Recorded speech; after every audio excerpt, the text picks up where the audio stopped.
It has been 2 weeks since my last news video, cause, you know, Christmas and all. Knowing this, I would like to point out that there's probably more news here than normal. So, you might want to take a few extra minutes here to sit back and get ready for 2018's last weekly bite of MMORPG news.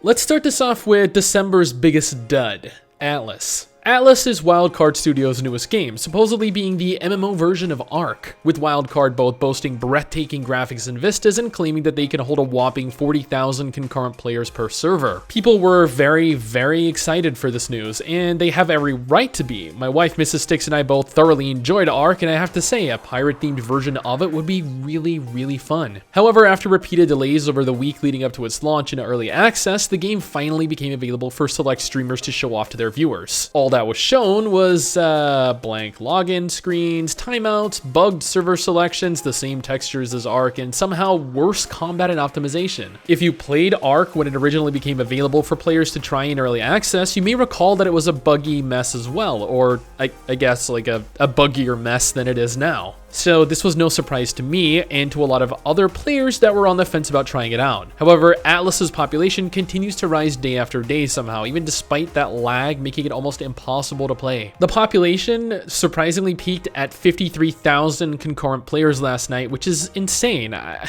Reception has been very critically even negative, with almost 80% of Steam reviews claiming it's absolute garbage. What this should teach people, though, is that when a game launches into early access, Atlas included, which is scheduled to remain in early access for about 2 years, instead of throwing your money at a barely functional game, give them the time to fix it. And let me tell you, they will need it, like most early access games do.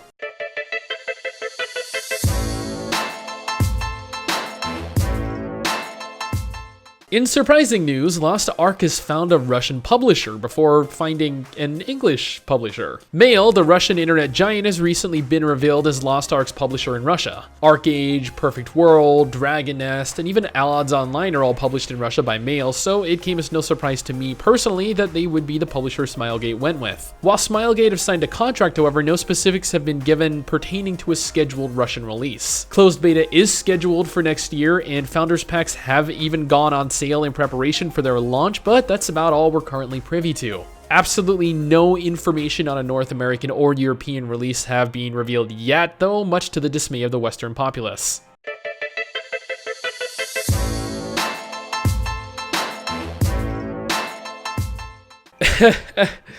Yeah, now to upset more fans of Ashes of Creation with some unsettling, very disconcerting news. So I've talked about how I think putting time into the new Battle Royale Ashes of Creation Apocalypse was a step in the wrong direction to me personally. Intrepid Studios, the team behind Ashes of Creation, launched Apocalypse for players to participate in almost 2 weeks ago now. However, as of the 27th, Intrepid shut down the Battle Royale, stating that they had a good test phase. No information on the shutdown was given on their forums, their website, or hell, even their Twitter, instead keeping the announcement directly on Discord and Discord alone. This thoroughly upset players, a lot of players. Intrepid introduced a functional cash shop into the game, and then they shut the game down without even warning most of the player base. The game will remain offline until January 11th, where they have plans for controlled test weekends only. Now, I'm not hating on Ashes of Creation here, nor Intrepid Studios. I am merely claiming that they're devoting time and money to continue developing the Battle Royale, including introducing a cash shop into a test phase. The official forums for Ashes of Creation also abruptly went offline on the 18th, and as of writing this on the 28th,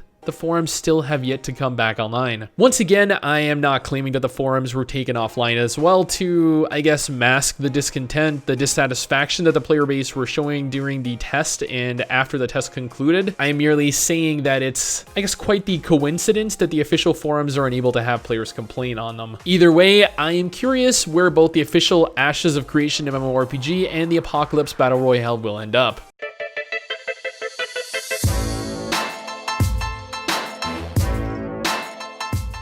Yes, Project BBQ, as in barbecue. This is probably the stupidest acronym they could have come up with, but do note that this is not the final name for the game. Just like how Project DH ended up being Dragonhound, I'm sure BBQ is something equally as well thought out. But I digress. Nexon actually revealed Project BBQ a couple days ago, and I have to say, it looks incredible. If you've ever played NMAS's Critica MMO, then you'd notice quite a few similarities. Although it also looks, and I guess feels a lot like a 3D dungeon fighter online, which coincidentally shares the same developer, Neeple.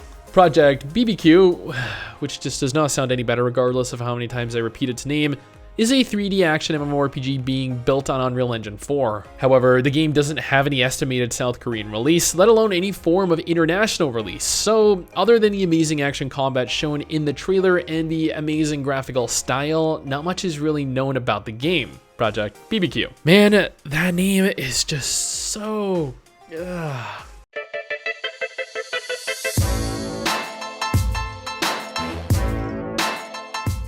Nplex Games, the Moscow-based game developer, recently revealed that they are currently recruiting pre-alpha and alpha testers for their new upcoming sci-fi themed survival MMO, Population Zero. Population Zero has a lot of common survival features such as housing, gearing, harvesting, crafting, and more that are learnable through a Technologies tab, similarly to how Ark Survival Evolved handles theirs. Not much is known about the game yet other than what I just mentioned, so here's hoping Nplex reveal additional information and an actual proper, fully finished trailer sometime in the near future.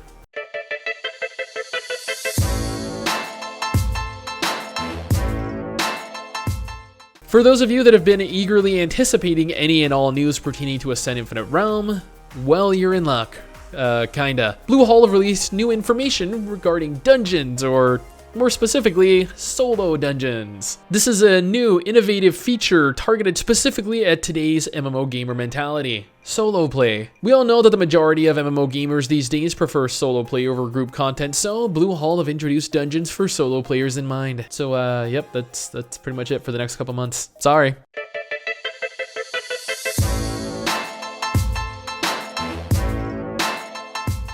In preparation for Final Fantasy XIV's upcoming 4.5 patch, Square have went ahead and updated their website to reflect the changes and additions being made to the game. These include things like an extension to the main scenario, the return to Evilise Dungeon, the new Blue Mage job, the new events surrounding the job, side story quests, Doma and Mahjong, a new Air Force One minigame, a new dungeon called the Grimlet Dark, the new custom deliveries feature new mounts, new minions, new hairstyles, and new emotes. So, if you're interested in Final Fantasy XIV like I am, and you want to learn more, then head on over to their website.